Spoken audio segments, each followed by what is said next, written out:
Hello everyone, and welcome to another episode of the Daily Gwei Refuel, where I recap the latest news in the Ethereum ecosystem. I'm your host, Anthony Sassano, and today's the 1st of March 2021.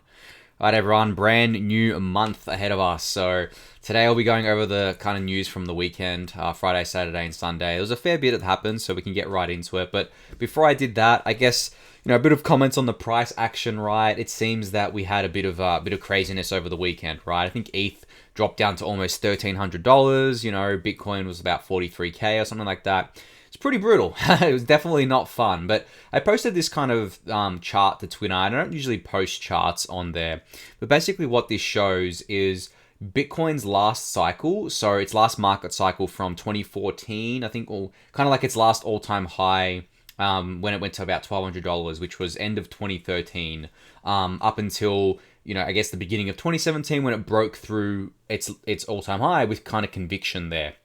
And you can kind of see on the right-hand side, we have ETH from its last all-time high, which was obviously in the beginning of 2018 when it went to $1,400 to kind of today when it's just broken out and kind of gone up, but then came back down. And kind of I've drawn some lines here, and it's kind of showing that these patterns look very similar, right? I'm not, much of a chart guy. I don't really do any technical analysis or stuff like that. I don't actively trade, but I do like zooming out and looking at the kind of macro picture.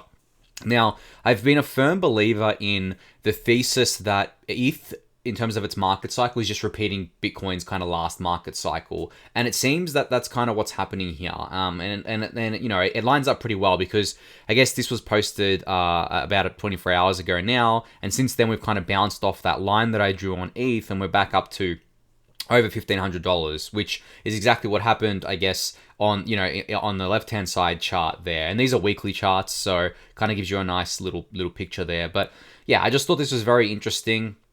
And I also thought it was interesting to compare the two in terms of the bear market. They look pretty similar, right? Except like the bear market this time, I guess at the beginning of 2020, ETH was part of the Black Swan COVID kind of dump. But you see it was trending up before that. So if we didn't have the Black Swan kind of COVID dump, I think we would have just kept trending up. And it would have looked even more similar to the chart on the left for BTC. So yeah, I guess that's just something to keep in mind. I'm not going to say that this is going to play out exactly as it is or whatever, but the market generally on a long enough time frame, especially within crypto, seems to play out like this. And I think it's got a lot to do with kind of the network effects of these kind of things, right? Because if you think about it, Bitcoin is I think it's double Ethereum's age. So, Bitcoin came out in 2019. I guess you can say 2010 was really when, people started getting at least a little bit interested in it. 2019 was very bare bones. So if you say 2010, that means Bitcoin's been out for 10, 11 years, right? Ethereum has been out since 2015, so about 5-6 years there. So if we take that into account, then really, if Ethereum keeps growing like Bitcoin did in terms of awareness, in terms of like new addresses on the network, in terms of like usage, which has already surpassed Bitcoin, and in terms of like people buying ETH, right? I think we're going to see that play out. And, it's just a bonus that the prices are pretty much like very similar as well. If, the unit prices at least, the market caps obviously are wildly different, but the unit prices are very similar too. So that plays into this narrative, which I thought was pretty interesting, but yeah, we'll see how it goes from here. Maybe we do kind of like trend up really quickly from here like BTC did at the beginning of 2017 there. I don't know. Usually March during a bull market's pretty good for ETH. I don't know if we're going to have like a really bad March like we did last year, because last year was a black swan, as I said. And where, kind of like everything dumped at once worldwide. It wasn't just crypto, it was like stocks and, bonds and everything, like the equities, like everything. And on top of that, I think as I said, March is really good for ETH and for other coins. Not particularly good for BTC. I think BTC kind of goes sideways or trends down a little bit usually in March. But we'll have to see. Have to see how it plays out. Fresh month. We'll have to see over the next kind of 30 or so days how we go from here. Speaking of March, I put out this tweet, I guess a couple of days ago saying, I have a feeling that March is going to be a very good month for Ethereum and ETH. And then I followed it up with the reasons why. Now, I dived a bit deeper into this in the Daily Gwei newsletter today, but basically I'll go over what I said. So basically the first point is that Optimism's going live. So as I explained on last week's Refuel, Optimism announced that their optimistic Ethereum network, which is a layer 2 scaling network, is going live on Ethereum mainnet in March. I think mid-March, from what I've seen as well. And I think this is going to help a lot with the quote-unquote Ethereum can't scale narrative, right? Because that's been very prevalent over the last few months, especially with the high gas fees and everything like that. And people are acting like the high gas fees are something that's going to be around forever, which is just bizarre to me. You know, people are saying, you know, how can ETH, you know, continue growing when the fees are high, it can't scale, blah, blah, blah. And they're just completely ignoring the fact that we are working on solutions for this. So I think, you know, optimistic Ethereum going live is going to help with that. There are other scaling solutions as well going live. You know, obviously I'm an advisor to Polygon, which used to be called Matic. They're doing a lot of good stuff. They're getting a lot more kind of apps on their platform as well, and things like that. And they're building more technology there. There's other solutions, like I think Immutable X from Immutable is launching soon. I'm not sure exactly when, but pretty soon, I think, which is going to be really cool as well. On the kind of price side, you know, ETH consolidating around its all-time high price is actually pretty bullish, right? Setting a nice little floor there, you know, above 1400, and then continuing up from there after testing it is, you know, based on the technical indicators, based on kind of market action, is pretty bullish. This month we're going to have hard forks for the Berlin, we're going to have test nets for the Berlin hard fork, and then hopefully the Berlin hard fork in April, which is the next Ethereum network upgrade. And then we will most likely get the all clear for EIP-1559 to be included in the London hard fork, which is scheduled for July. Now, there was the EIP-1559 community call that happened on Friday that I will go over at the end of the episode. I've got it scheduled for them because it's going to be a bit of a lengthy discussion there. But yeah, these are all very bullish catalysts in March, kind of bleeding into April. And obviously, you know, 1559 going live in July is going to be huge. So, and this isn't even to mention like all the other stuff happening, right? The NFT craziness, bringing all of these new people in, you know, DeFi apps going live seemingly every day now, you know, major upgrades coming to different DeFi apps getting on layer 2 so they can scale better. I mean, there's so much to be bullish about right now with Ethereum in general that this price action, I mean, I saw it. I'm like, you know, it's normal for ETH to fall, you know, or ETH or BTC to fall like 35% during bull markets. That's completely normal. You know, BTC did it many times in 2017. You know, ETH at one point fell 70% from 420 to like 120. So completely normal to see these kind of things. I know people get scared because it's like, you know, was that it? Is the bull market over? I've been saying, obviously, for the past, you know, week since the crash happened that I don't think the bull market's over, and it's nice to see a bit of a recovery happening right now.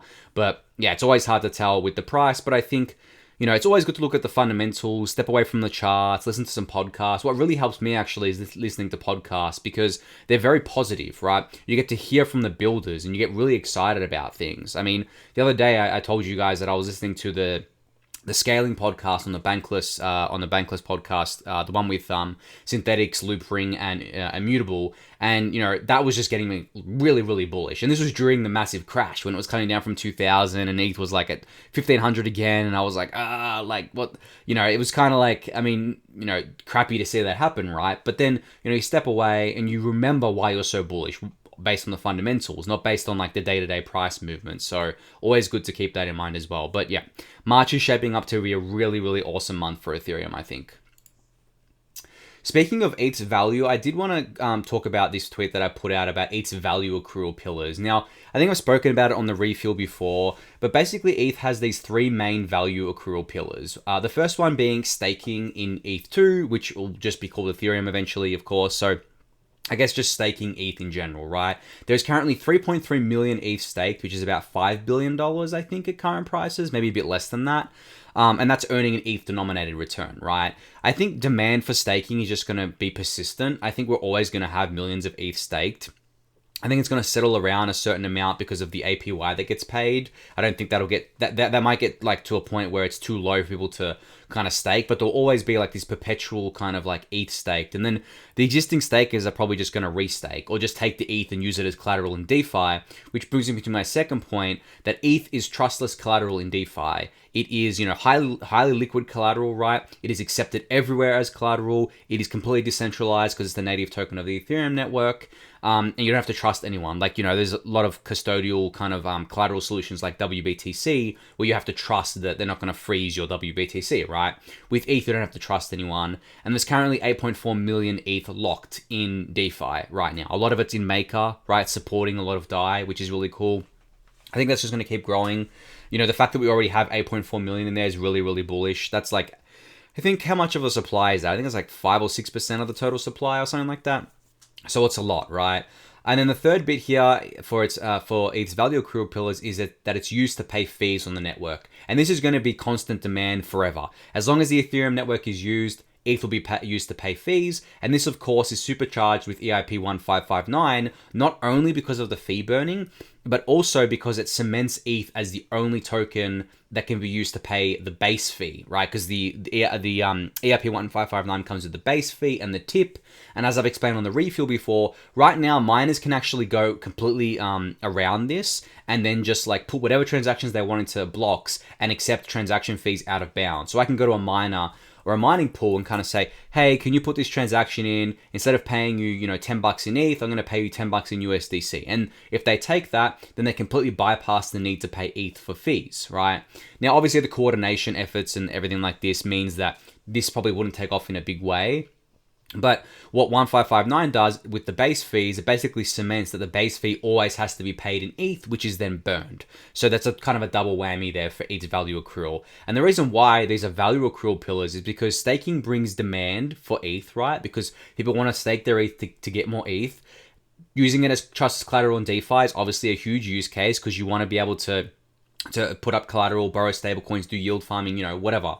And then use to pay fees. Of course, everyone has to have ETH to pay fees at the end of the day. Even if it's abstracted away where the person themselves doesn't have to have ETH, the app that's abstracting it away has to have ETH. And ETH will have to be paid somewhere. So even if you're not buying ETH to pay fees yourself because you're able to pay in another token, it will have to be paid somewhere. And that's especially true with 1559. Now, on top of these value accrual pillars, ETH is also used as a store of value, right? There are many, many people who are holding ETH, and they might just be holding it in cold storage, doing nothing with it, because they believe having exposure to just the asset itself will give them exposure to the growth of the network, which is proving to be very true. I mean, ETH has gone 15 times in the last kind of year, right? That's just an incredible amount of appreciation. It's beaten Bitcoin. I think it's doubled Bitcoin's appreciation in terms of return there. So that's really, really great to see there. On top of that, it's providing security to Ethereum, not only with proof of stake, but also with proof of work. Without ETH being valuable, right, we wouldn't have as many kind of miners on the network, right? And we wouldn't have as much hash rate. We wouldn't have as many people staking, all this kind of good stuff. And it's powering the NFT economy as money, which I think is an underrated use case here because NFTs are all priced in ETH for now. I mean, maybe this changes in the future. I kind of expect it will because pricing things in ETH is not really, I guess, friendly because of the fluctuations in ETH's price. But we'll have to see. We'll have to see what happens there. But in general, ETH is being used as money, regardless of if in the NFT economy or anywhere else, it is being used as money. So yeah, I think these kind of things are good to keep in mind as well when you see these day-to-day price movements. And also on top of that, I mean, Justin Drake put out a really cool tweet just before where he's got this meme that ETH is ultrasound money because it potentially will have a decreasing supply due to EIP-1559, which I actually really like. And if you see here, he's kind of got a nice little chart here that shows that there's an ultrasound barrier where fee burn would exceed proof of stake inflation or proof of stake issuance.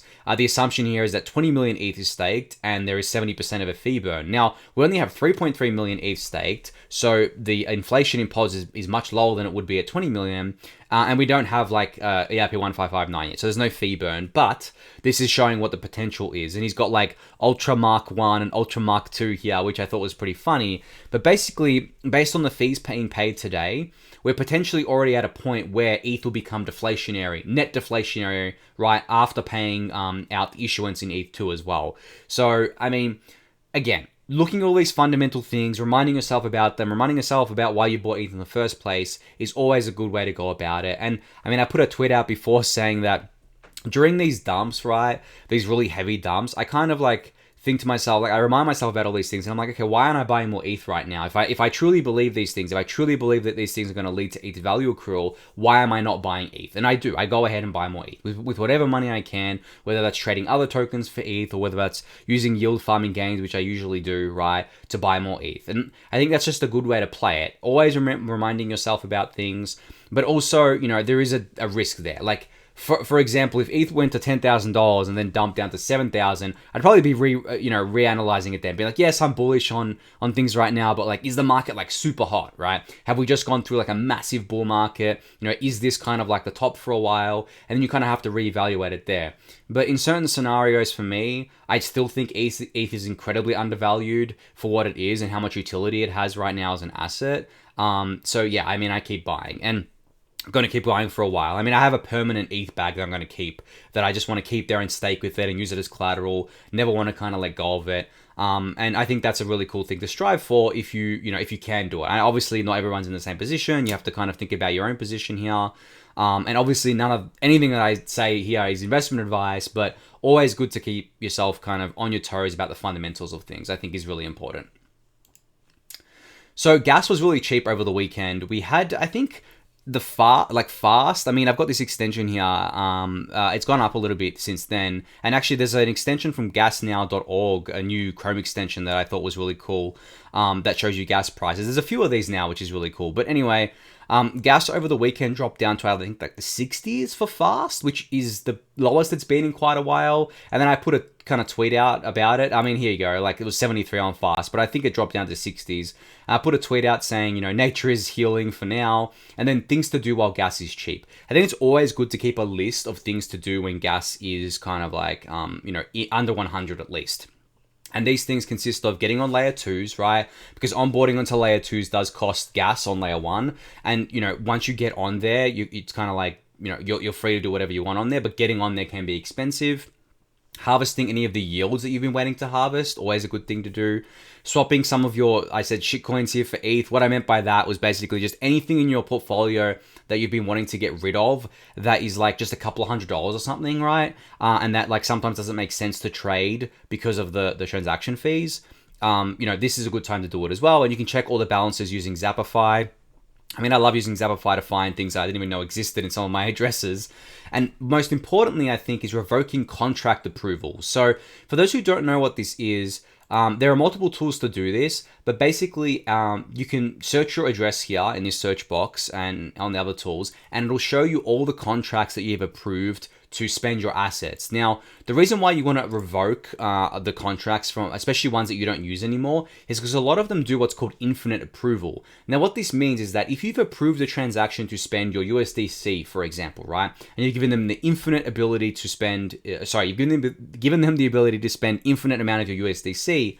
Say you have 10,000 USDC in your wallet, right, and then you've given them the kind of approval to spend this. If the contract becomes malicious, or if it was malicious, they could withdraw 10,000 USDC from your address without your approval because you've already given them approval, right? So that's scary. And that's why you always have to be on top of these things. And I think they're trying to work, like the ETH Core developers are working on a way to kind of get rid of this flow here because it's not very friendly. And there are DeFi teams that are working, that have options to just do single approves where, I mean, I think 1inch and Curve have this where you just approve the amount that you're using as part of your transaction. You don't do infinite approve. But, we all went through DeFi summer, right? We all FOMOed into stuff, and a lot of that stuff turned out to be scams. So it's always good to just go through the contracts that you've approved and kind of unapprove them, which obviously costs gas to do. That's why I say it's good to do while gas is cheap, right?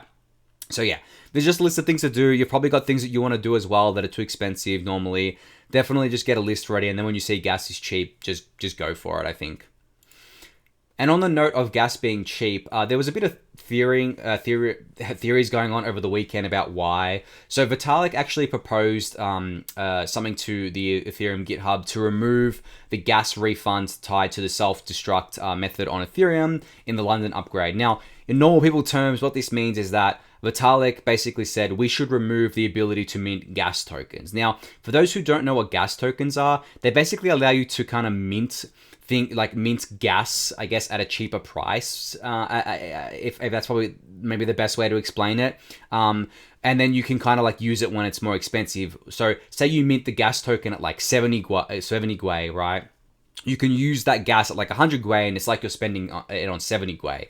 Now, this actually, if you think about it, this actually is not really great, right? From multiple perspectives. One, it increases state bloat because to do this, you have to kind of like destroy a contract to get like a gas refund on the network. So that's not good. But secondly, you can imagine that as soon as gas gets cheap enough, people have an incentive to mint these tokens because they're worth real money, right? So if gas gets to 70, all these people come in and mint these tokens, it pushes the gas price up, right? So by removing it, we may remove the kind of incentive to do that. We will remove the incentive to do that. And we're already seeing it play out where the gas token price is actually dumped just on this proposal. It hasn't gone through yet, but I think it's quite a popular proposal among the researchers, and we'll have to kind of see how that goes. But the gas token's dumped in price by about 30 or 40%, I think, and the gas prices have been quite low. But I did some analysis on this, asked a few people. Apparently, the gas prices are also low because a lot of the bot activity has calmed down lately. You know how I've spoken about the arbitrage bot activity and things like that. And I also think there's not much leverage in the system right now, or at least risky leverage. So people aren't like scared and kind of trying to cover their positions whenever there's some market volatility right now. So yeah, enjoy the low gas while it lasts. I don't know if it's gonna last like this for very much longer. But Nick Chong here had a really great thread, which I'll link in the YouTube description, about this removal of the gas refund, the technical details, kind of how it works, you know, all that sort of stuff. So definitely go give this a read if you want the full details. So DC Investor had a really great thread over the weekend where he went through kind of like the different Ethereum L2s to watch coming in March and April. He said the top two are obviously Optimistic Ethereum and Immutable X, but there's a bunch of other ones down here as well that are already out, I guess, and kind of live. He mentions like Loopring, Diversify, you know, Polygon, all that sort of stuff, and Starkware. And there was a bunch of different discussions in the comments as well. So I actually highly recommend going and reading this and reading through kind of like the comments as well, because you'll learn a lot from this thread. I think it's a really great way to kind of just get a quick overview of the layer 2 ecosystem right now on Ethereum and to get up to speed on it. So yeah, kudos to DC for putting this thread out there. So yeah, a bit of fun over the weekend, actually. You might have seen that I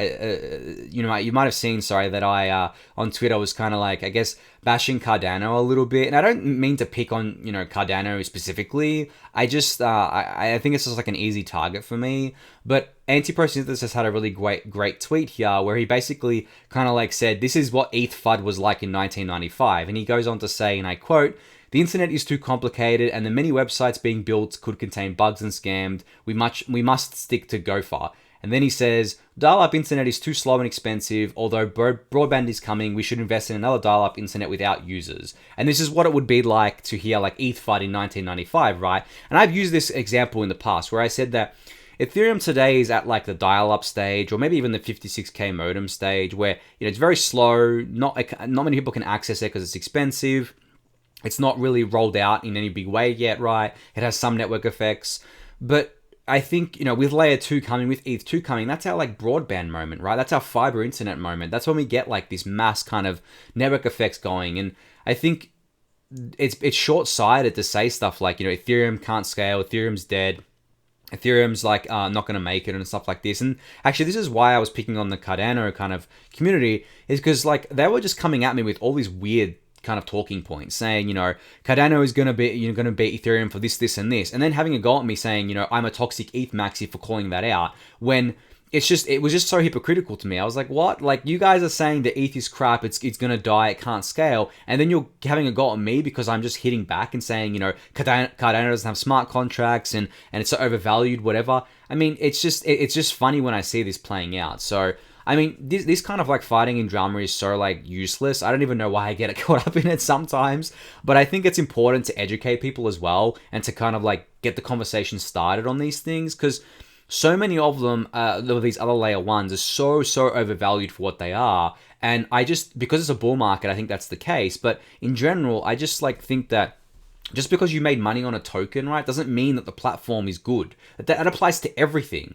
You know, including, you know, I guess like even to some extent Bitcoin and Ethereum, right? But it applies to like all these kind of what I like to call promise projects, right? Not just layer 1 chains, but like projects in general. They have all the promises in the world. They're always talking about stuff's coming, right? Stuff's coming here, stuff's coming there. And they're promising all these things and they kind of never deliver anything, right? And then when they do deliver, the problem is that they actually don't want to deliver on purpose. Because if you think about it, and I've spoken about it before, the whole space runs on narratives. So if you have the narrative that, you know, your chain is going to kill Ethereum and when it delivers X, Y, and Z, and then you deliver X, Y, and Z and nothing happens, then that's not good, because people will see the emperor has no clothes. They're like, oh, wow, you said that was going to kill Ethereum as soon as this came along, and you released all this stuff, and Ethereum's growing and growing, and we're doing nothing, right? So I think the narrative, the story is much more powerful than the reality. And that goes for things in Ethereum too. I mean, there's plenty of DeFi apps that hype up things all the time, right? Ethereum suffered from this in 2017, where the narrative was very strong that ETH2 was like just around the corner in 2017. And if you kind of like were in the weeds, you knew ETH2 wasn't around the corner, but the narrative was strong. And it's very hard to kind of break through a strong narrative. And it takes, I think, like markets going through a bear market to break through it. But that happened then. And I'm seeing the same thing happen now, where all these kind of like promise projects, promising the world because it's a bull market, they're getting caught up in the hype, the price is going up, they think they're invincible. And then eventually when we have another down market, this stuff's going to get washed out. People are going to see that, this was all just like a mass hysteria, basically. So I think always good to keep that in mind. It's going to be interesting. I mean, it's always very interesting to see the psychology of this place, of the space kind of play out, especially among new entrants, because, I mean, we all started off as noobs, right? I mean, my first foray into crypto was 2013 when I first got into Bitcoin.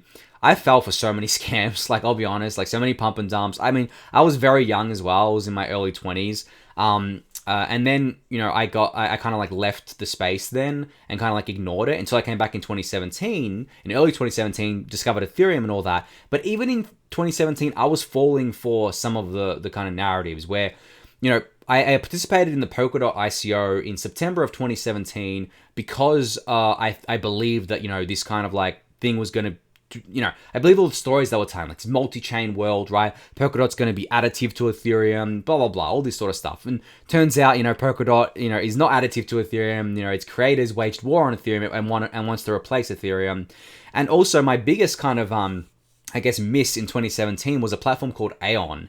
Now, this was hyped up beyond belief, right? You will not believe. I mean, I actually see parallels in the Cardano community today with what happened with Aeon, and I got caught up in it because I had a large bag of Aeon, and they had like this program where they would pay you bonus tokens for locking up your tokens and all this sort of stuff, and they had a really good salesman in their CEO, and I actually think Charles Hodgkinson is a really good salesman as well. That's why, Cardano is the way it is. And again, I'm not trying to pick on it, but I think it's a perfect example. But I suffered from this with Aeon, and I actually said in December of 2017, basically the peak of the bull market, or almost the peak, I put out a post on Facebook back when I was using Facebook, and I said, I truly believe Aeon is the next Ethereum. Now, obviously, like, that was just like so off brand for me if you've just been following me over the last few months. I would never say that about any of the other platforms today. But back then I was just a noob, right? And then I stuck through the bear market, and I realized, the truth behind all of this and all the crappy narratives. So I think that's what has to happen for all the new entrants. They have to experience their own down market because they're just caught up in the hysteria, in the bull market gains, and I feel that. I sympathize with that. But, I went on a blocking spree because I just couldn't deal with the attacks. Like, I was getting attacked left, right, and center. And I get that I kind of, brought it upon myself a little bit by putting out some kind of like tweets where I provoked them. I get that. But at the same time, I mean, I don't have time to like wade through all the replies and all the attacks, and I don't want my followers to kind of have to be exposed to that either. So, yeah. Anyway, I digress for now. Obviously, I have a lot of comments on that, but I think it's pretty important to talk about because of the fact that there's a lot of new people in the ecosystem. So there are now over 100,000 active validators staking on ETH2, and they're staking over 3 million ETH, which is really, really cool to see. I mean, this just speaks to, I guess, like how easy it is to run validators and how user-friendly it is, and the decentralization of the network here. Now, I've been through kind of like what the distribution of these validators looks like, and I think the biggest whale is Kraken with about 14% of the total validators. So that's actually really good because the biggest whale on Ethereum right now, proof of work mining, I think the two biggest actually own like almost 50% in terms of the pools. Now, pools don't equal kind of users, so it's not that huge of a threat, but it's still like less than ideal. So to see that there's over 100,000 validators with only, I think, Kraken owning the most at 14 or 15% or something like that. I think Binance is second at like 8% or something. It seems very decentralized here. And that's credit to, I guess, the researchers and the developers making it so that you can run these validators on very lightweight hardware, which I thought was really, really cool. And like getting set up staking isn't actually that hard. I've written in the Daily Gwei about it. You can look up, there's plenty of guides out there right now about how to do it.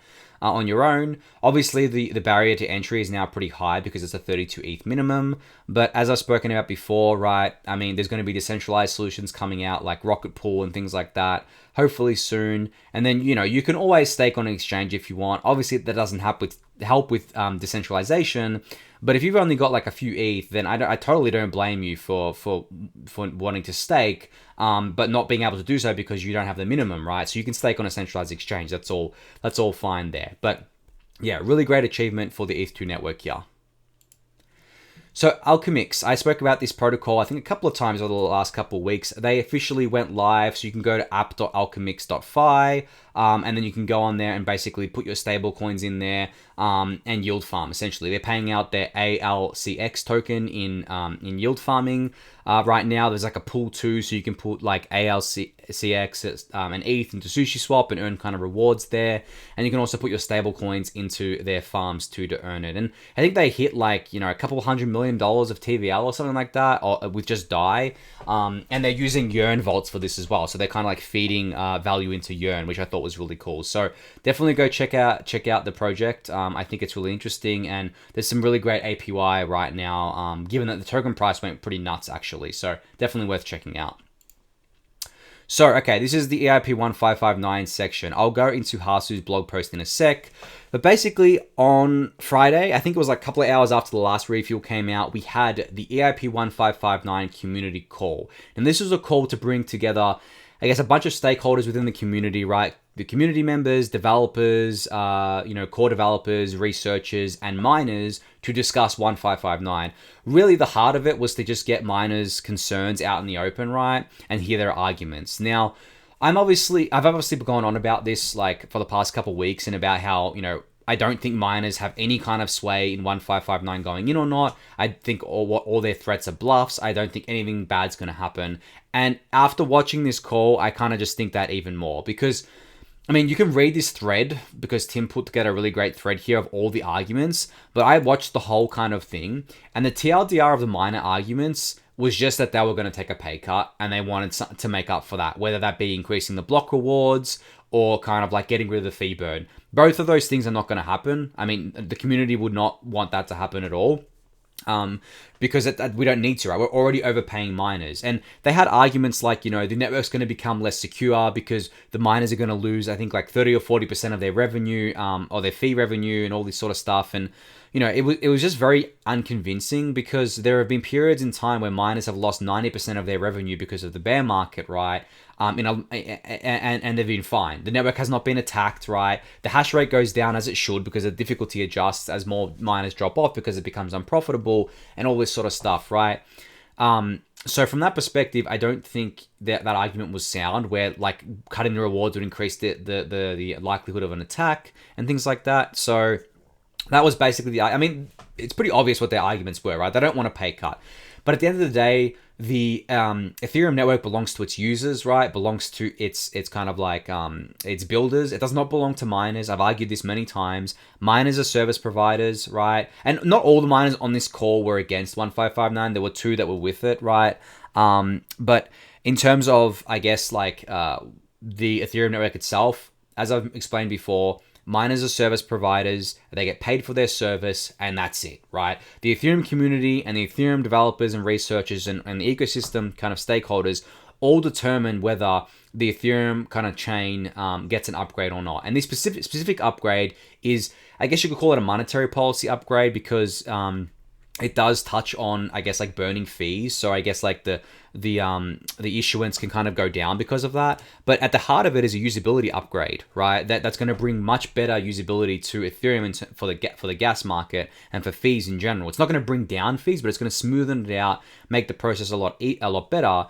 And Ethereum's monetary policy basically is minimum viable issuance or minimum necessary issuance. That basically means that we will pay issuance as is necessary to secure the network and no more. And if we think we are overpaying for that, we will reduce the block reward or we will introduce other things like EIP-1559 to make up for that. And I don't think anyone that is not a miner can argue right now that we are not paying miners enough in fees. We are overpaying them in fees, and it's about time that that fee revenue went back to the ETH holders and the community and the ecosystem as a whole, and that's what 1559 does with the burn mechanism.